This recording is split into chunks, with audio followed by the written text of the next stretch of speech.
Welcome to the final part of the Seven Dials Mystery by Agatha Christie. It's all been leading to this. Every clue, every twist, every shadowy moment. As we reach the end, the truth behind the seven dials will finally be revealed. Who can be trusted? What's been hidden? And what surprise still lies ahead? Let's dive into the conclusion of this unforgettable mystery, where all questions are answered at last. Very slowly, Bundle returned to consciousness. She was aware of a dark, spinning blackness, the center of which was a violent, throbbing ache. Punctuating this were sounds, a voice that she knew very well, saying the same thing over and over again. The blackness span less violently. The ache was now definitely located as being in Bundle's own head, and she was sufficiently herself to take an interest in what the voice was saying. Darling, darling Bundle. Oh, darling Bundle. She's dead. I know she's dead. Oh, my darling. Bundle, darling, darling Bundle. I do love you so. Bundle, darling, darling. Bundle lay quite still with her eyes shut, but she was now fully conscious. Bill's arms held her closely. Bundle, darling. Oh, dearest, darling Bundle. Oh, my dear love. Oh, Bundle, Bundle. What shall I do? Oh, darling one. My Bundle. My own dearest, sweetest Bundle. Oh, God, what shall I do?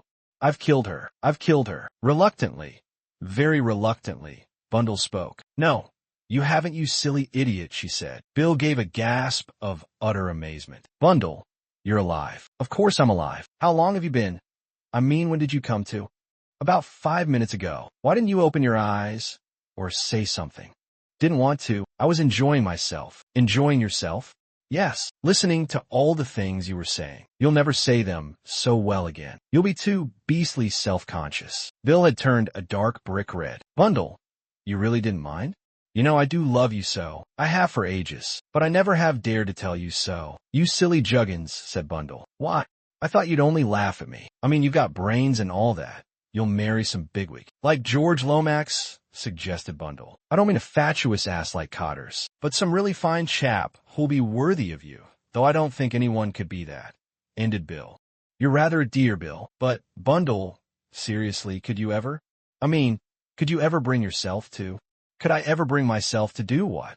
Marry me. I know I'm awfully thick-head, but I do love you, Bundle. I'd be your dog, or your slave, or your anything. You're very like a dog, said Bundle. I like dogs. They're so friendly and faithful and warm-hearted. I think that perhaps I could just bring myself to marry you, Bill, with a great effort, you know. Bill's response to this was to relinquish his grasp of her and recoil violently. He looked at her with amazement in his eyes. Bundle, you don't mean it?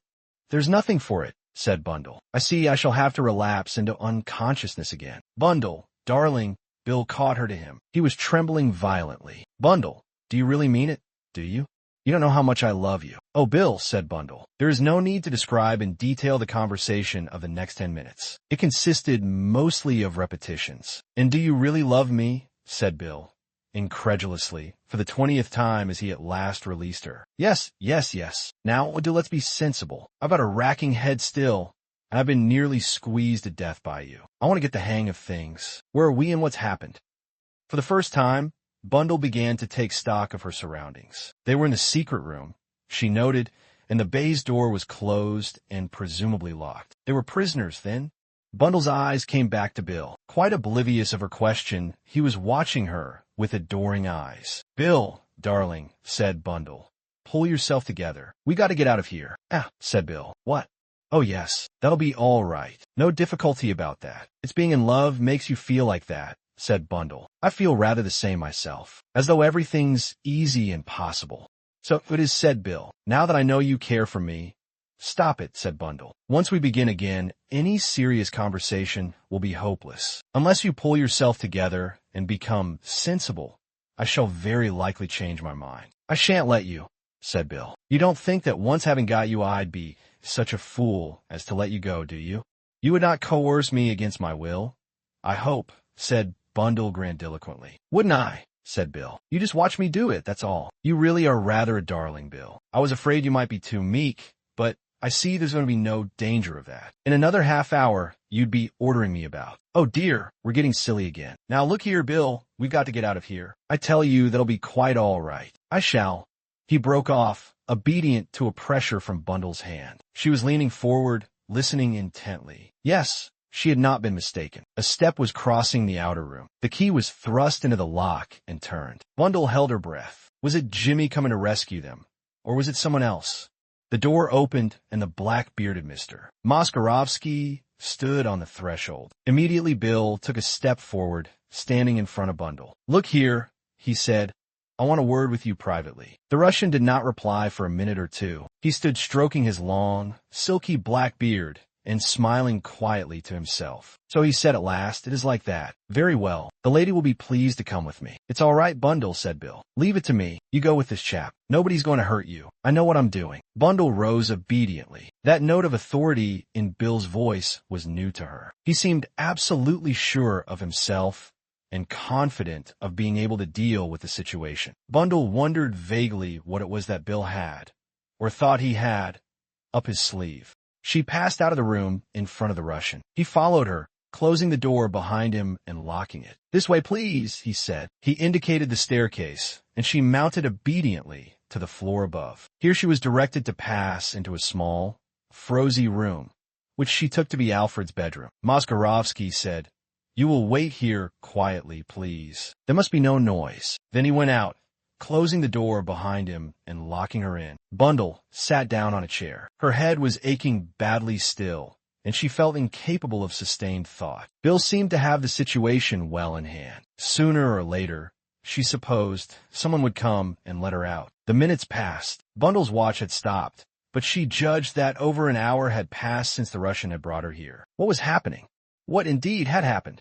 At last, she heard footsteps on the stairs. It was Moskarovsky once more. He spoke very formally to her. "Lady Eileen Brent, you are wanted at an emergency meeting of the Seven Dial Society. Please follow me." He led the way down the stairs, and Bundle followed him. He opened the door of the secret chamber, and Bundle passed in, catching her breath in surprise as she did so. She was seeing for the second time what she had only had a glimpse of the first time through her peephole. The masked figures were sitting round the table. As she stood there, taken aback by the suddenness of it, Moskarovsky slipped into his place, adjusting his clock mask as he did so. But this time the chair at the head of the table was occupied. Seven was in his place. Bundle's heart beat violently. She was standing at the foot of the table, directly facing him, and she stared and stared at the mocking piece of hanging stuff with the clock dial on it that hid his features. He sat quite immovable, and Bundle got an odd sensation of power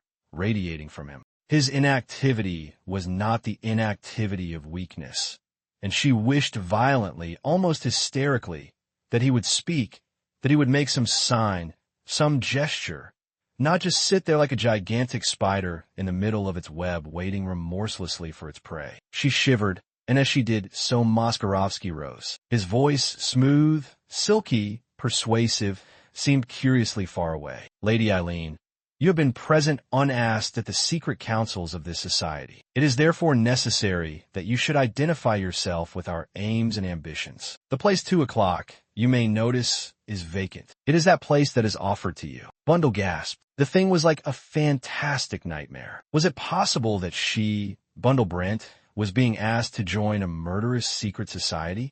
Had the same proposition been made to Bill, and had he refused indignantly? "I can't do that," she said bluntly. "Do not answer precipitately." She fancied that Moskarovsky, beneath his clock mask, was smiling significantly into his beard. "You do not as yet know, Lady Eileen, what it is you are refusing." "I can make a pretty good guess," said Bundle. "Can you?" It was the voice of 7 o'clock. It awoke some magic chord of memory in Bundle's brain. Surely she knew that voice.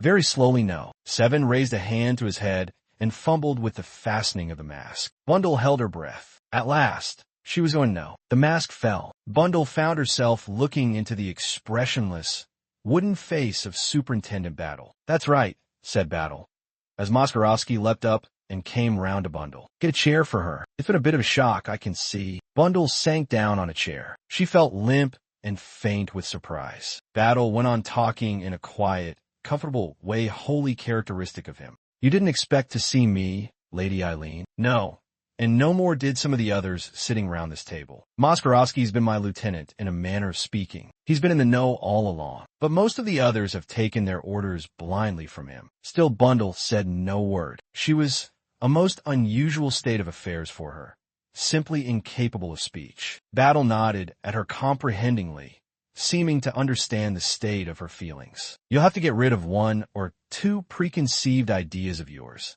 I'm afraid, Lady Eileen. About this society, for instance. I know it's common enough in books. A secret organization of criminals with a mysterious supercriminal at the head of it whom no one ever sees. That sort of thing may exist in real life, but I can only say that I've never come across anything of the sort, and I've had a good deal of experience one way or another. But there's a lot of romance in the world, Lady Eileen. People, especially young people, like reading about such things, and they like still better really doing them. I'm going to introduce you now to a very creditable band of amateurs that has done remarkably fine work for my department, work that nobody else could have done. If they've chosen rather melodramatic trappings, well, why shouldn't they? They've been willing to face real danger, danger of the very worst kind, and they've done it for these reasons. Love of danger for its own sake, which to my mind is a very healthy sign in these safety-first days, and an honest wish to serve their country. And now, Lady Eileen, I'm going to introduce you. First of all, there's Mr. Moskarovsky, whom you already know in a manner of speaking. As you're aware, he runs the club, and he runs a host of other things too. He's our most valuable secret anti-Bolshevist agent in England. 5 is Count Andres of the Hungarian embassy, a very near and dear friend of the late Mr. Gerald Wade. For his Mr. Hayward Phelps, an American journalist, whose British sympathies are very keen and whose aptitude for sending news is remarkable. 3, he stopped, smiling, and Bundle stared dumbfounded into the sheepish, grinning face of Bill Eversley. No. 2, went on Battle in a graver voice, can only show an empty place. It is the place belonging to Mr. Ronald Devereux, a very gallant young gentleman who died for his country, if any man ever did. One was Mr. Gerald Wade, another very gallant gentleman who died in the same way. His place was taken, not without some grave misgivings on my part, by a lady who has proved her fitness to have it, and who has been a great help to us. The last to do so, no. One removed her mask, and Bundle looked without surprise into the beautiful, dark face of Countess Radsky. I might have known, said Bundle resentfully, that you were too completely the beautiful foreign adventuress to be anything of the kind really. But you don't know the real joke, said Bill. Bundle, this is Babe Street. More, you remember my telling you about her and what a ripping actress she was. And she's about proved it. That's so, said Miss Street, more in pure, transatlantic nasal. But it's not a terrible lot of credit to me, because Papa and Mama came from that part of Europe, so I got the patter fairly easy. Gee, but I nearly gave myself away once at the Abbey, talking about gardens. She paused, and then said abruptly, It's not been just fun. You see, I was kinder engaged to Ronnie, and when he handed his checks, well, I had to do something to track down the skunk who murdered him. That's all. I'm completely bewildered, said Bundle. Nothing is what it seems. It's very simple, Lady Eileen, said Superintendent Battle. It began with some of the young people wanting a bit of excitement. It was Mr. Wade who first got onto me. He suggested the formation of a band of what you might call amateur workers to do a bit of Secret Service work. I warned him that it might be dangerous, but he wasn't the kind to weigh that in the balance. I made it plain to him that anyone who came in must do so on that understanding. But, bless you, that wasn't going to stop any of Mr. Wade's friends, and so the thing began. But what was the object of it all?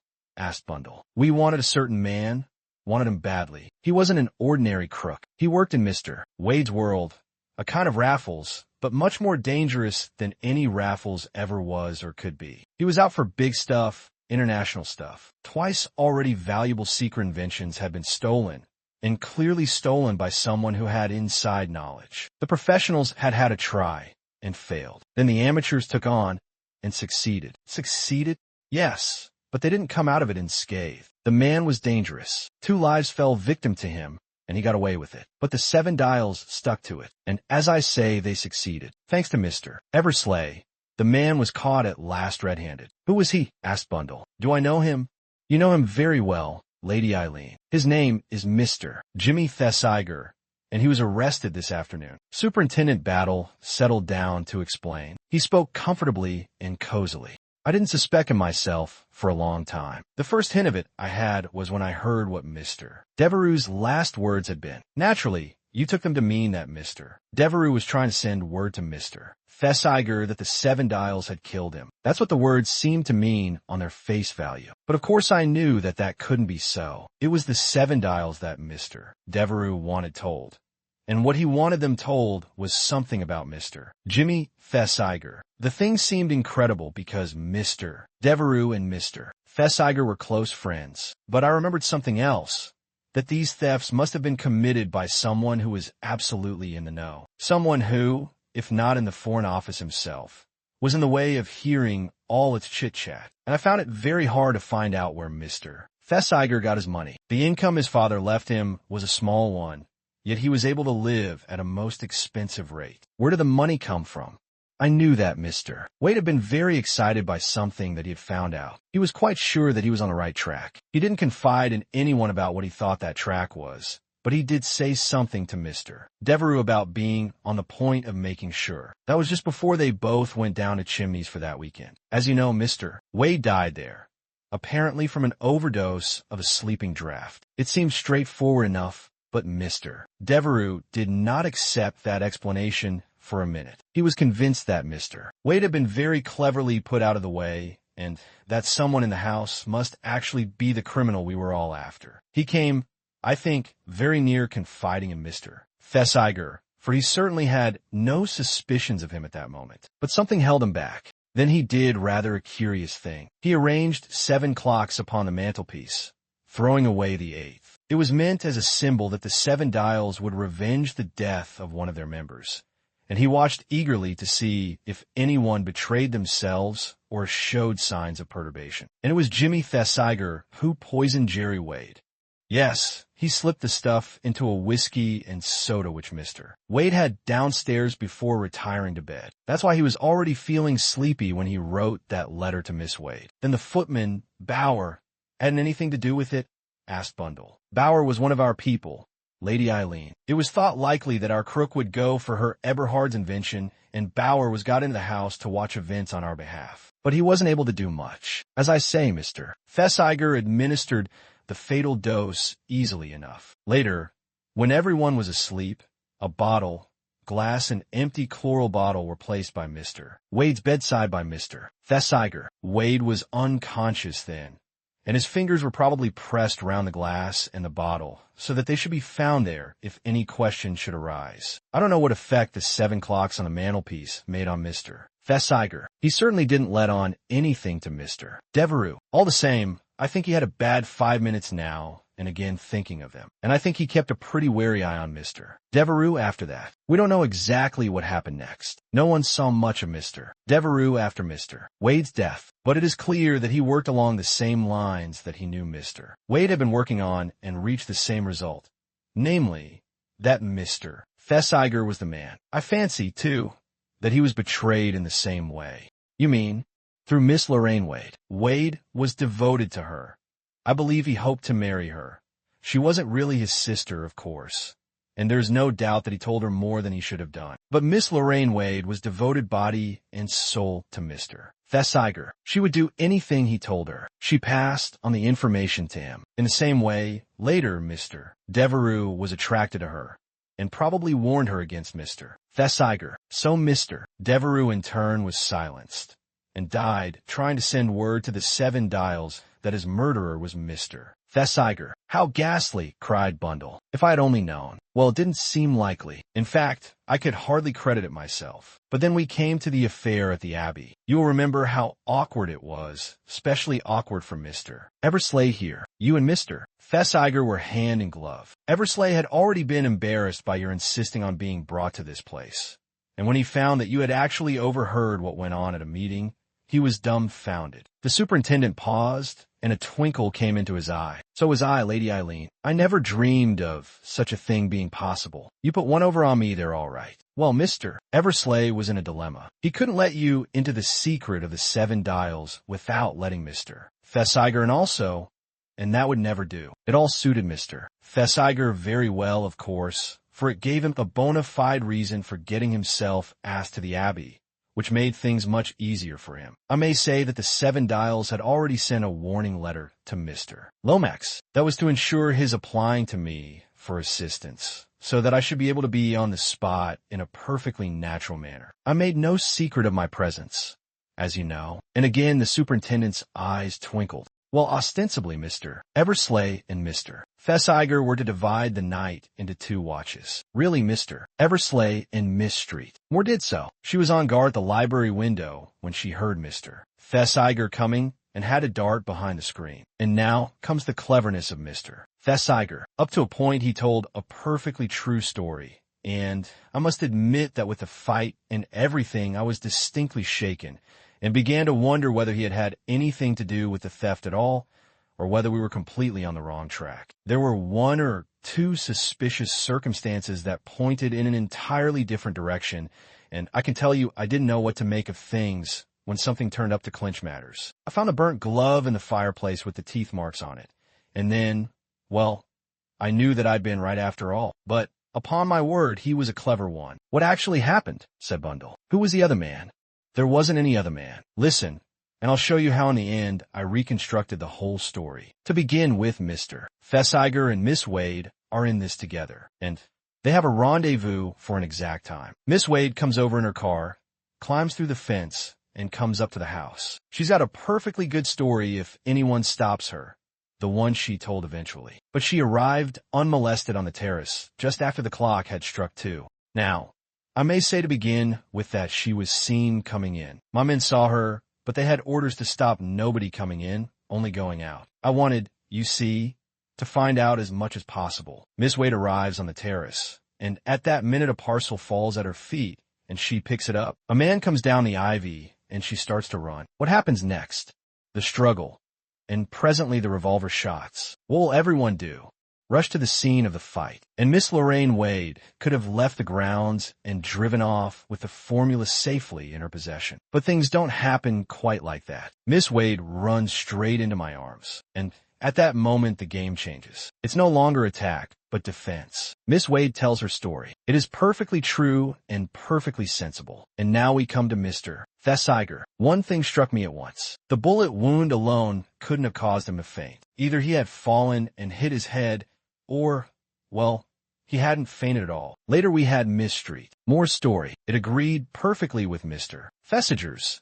There was only one suggestive point. Miss Street. Moore said that after the lights were turned out and Mr. Thesiger went over to the window, he was so still that she thought he must have left the room and gone outside. Now, if anyone is in the room, you can hardly help hearing their breathing if you're listening for it. Supposing then that Mr. Thesiger had gone outside. Where next? Up the ivy to Mr. O'Rourke's room. Mr. O'Rourke's whiskey and soda having been doped the night before. He gets the papers, throws them down to the girl, climbs down the ivy again, and starts the fight. That's easy enough when you come to think of it. Knock the tables down, stagger about, speak in your own voice, and then in a hoarse half-whisper. And then, the final touch, the 2 revolver shots. His own Colt automatic, bought openly the day before, is fired at an imaginary assailant. Then, with his left glove hand, he takes from his pocket the small Mauser pistol and shoots himself through the fleshy part of the right arm. He flings the pistol through the window, tears off the glove with his teeth, and throws it into the fire. When I arrive, he is lying on the floor in a faint. Bundle drew a deep breath. You didn't realize all this at the time? Superintendent Battle? No, that I didn't. I was taken in as much as anyone could be. It wasn't till long afterwards that I pieced it all together. Finding the glove was the beginning of it. Then I made Sir Oswald throw the pistol through the window. It fell a good way farther on than it should have done. But a man who is right-handed doesn't throw nearly as far with the left hand. Even then it was only suspicion, and a very faint suspicion at that. But there was one point struck me. The papers were obviously thrown down for someone to pick up. If Miss Wade was there by accident, who was the real person? Of course, for those who weren't in the know, that question was answered easily enough, the Countess. But there I had the pull over you. I knew the Countess was all right. So what follows? Why, the idea that the papers had actually been picked up by the person they were meant for. And the more I thought of it, the more it seemed to me a very remarkable coincidence that Miss Wade should have arrived at the exact moment she did. It must have been very difficult for you when I came to you full of suspicion about the Countess. It was Lady Eileen. I had to say something to put you off the scent, and it was very difficult for Mr. Eversley here, with the lady coming out a dead faint and no knowing what she might say. I understand Bill's anxiety now, said Bundle, and the way he kept urging her to take time and not talk till she felt quite all right. Poor old Bill, said Miss Street. More. That poor baby had to be vamped against his will, getting madder, a hornet every minute. Well, said Superintendent Battle, there it was. I suspected Mr. Thesiger, but I couldn't get definite proof. On the other hand, Mr. Thesiger himself was rattled. He realized more or less what he was up against in the Seven Dials, but he wanted badly to know who No. 7 was. He got himself asked to the Coots under the impression that Sir Oswald Coote was No. I suspected Sir Oswald, said Bundle, especially when he came in from the garden that night. I never suspected him, said Battle, but I don't mind telling you that I did have my suspicions of that young chap, his secretary. Pongo, said Bill. Not old Pongo. Yes, Mr. Eversley, old Pongo as you call him. A very efficient gentleman, and one that could have put anything through if he'd a mind to. I suspected him partly because he'd been the one to take the clocks into Mr. Wade's room that night. It would have been easy for him to put the bottle and glass by the bedside then. And then, for another thing, he was left-handed. That glove pointed straight to him. If it hadn't been for one thing, what? The teeth marks. Only a man whose right hand was incapacitated would have needed to tear off that glove with his teeth. So Pongo was cleared, as you say. I'm sure it would be a great surprise to Mr. Bateman to know he was ever suspected. It would, agreed Bill. A solemn card, a silly ass like Pongo. How you could ever think? Well, as far as that goes, Mr. Thesiger was what you might describe as an empty-headed young ass of the most brainless description. One of the two was playing a part. When I decided that it was Mr. Thesiger, I was interested to get Mr. Bateman's opinion of him. All along, Mr. Bateman had the gravest suspicions of Mr. Thesiger and frequently said as much to Sir Oswald. It's curious, said Bill, but Pongo always is right. It's maddening. Well, as I say, when on Superintendent Battle, we got Mr. Thesiger fairly on the run, badly rattled over this Seven Dials business, and uncertain just where the danger lay. Though we got him in the end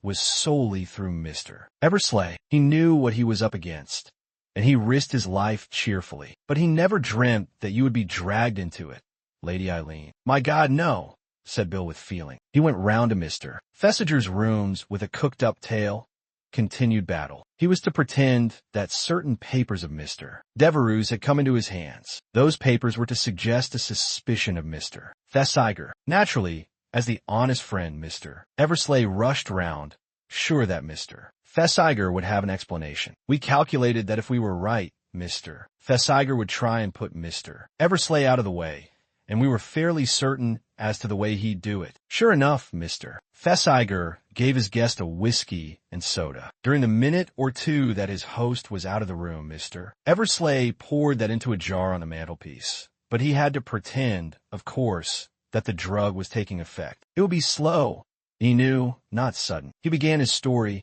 and Mr. Thesiger at first denied it all indignantly. But as soon as he saw, or thought he saw, that the drug was taking effect, he admitted everything and told Mr. Eversley that he was the third victim. When Mr. Eversley was nearly unconscious, Mr. Thesiger took him down to the car and helped him in. The hood was up. He must already have telephoned to you, unknown to Mr. Eversley. He made a clever suggestion to you. You were to say that you were taking Miss Wade home. You made no mention of a message from him. Later, when your body was found here, Miss Wade would swear that you had driven her home and gone up to London with the idea of penetrating into this house by yourself. Mr. Eversley continued to play his part, that of the unconscious man. I may say that as soon as the two young men had left Jermyn Street, one of my men gained admission and found the doctored whiskey, which contained enough hydrochloride of morphia to kill 2 men. Also the car they were in was followed. Thesiger drove out of town to a well-known golf course, where he showed himself for a few minutes, speaking of playing around. That,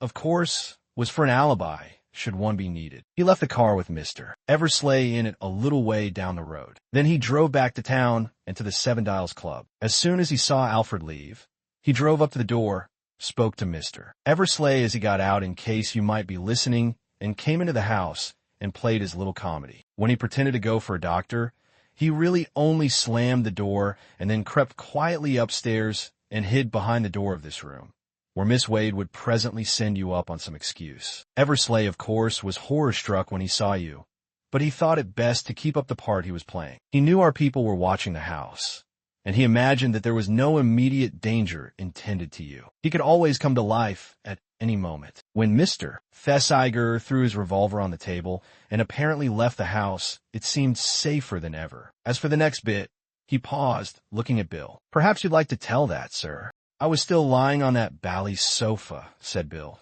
trying to look done in and getting the fidgets worse and worse. "Then I heard someone run down the stairs, and Lorraine got up and went to the door. I heard Thesiger's voice, but not what he said. I heard Lorraine say, 'That's all right.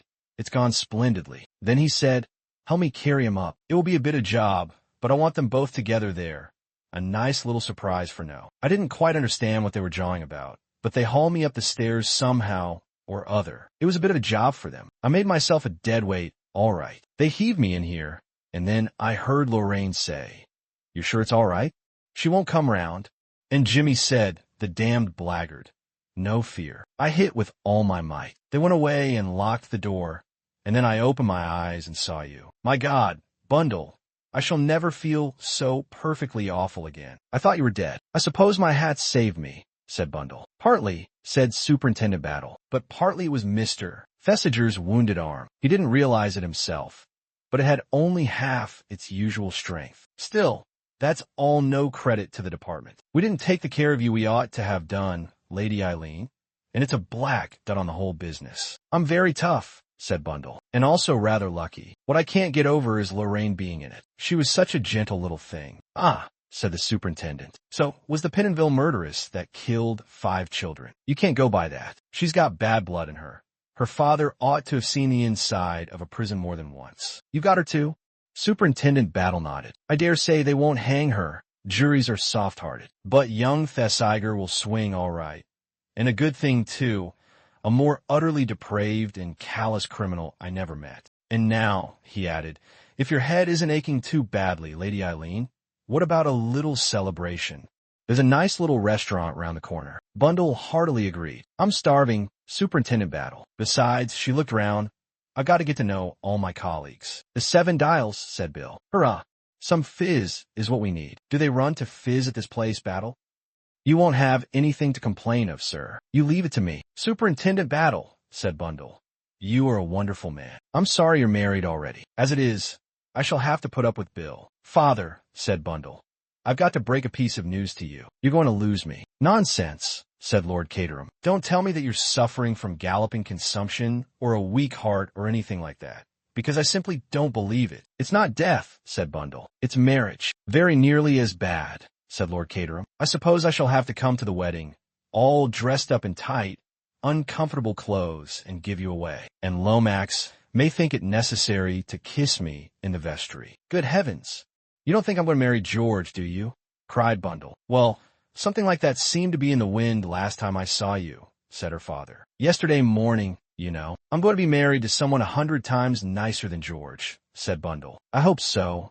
I'm sure," said Lord Caterham, "but one never knows. I don't feel you're really a good judge of character, Bundle. You told me that young Thesiger was a cheerful inefficient, and from all I hear now, it seems that he was one of the most efficient criminals of the day. The sad thing is that I never met him. I was thinking of writing my reminiscences soon, with a special chapter on murderers I have met, and by a purely technical oversight, I never met this young man."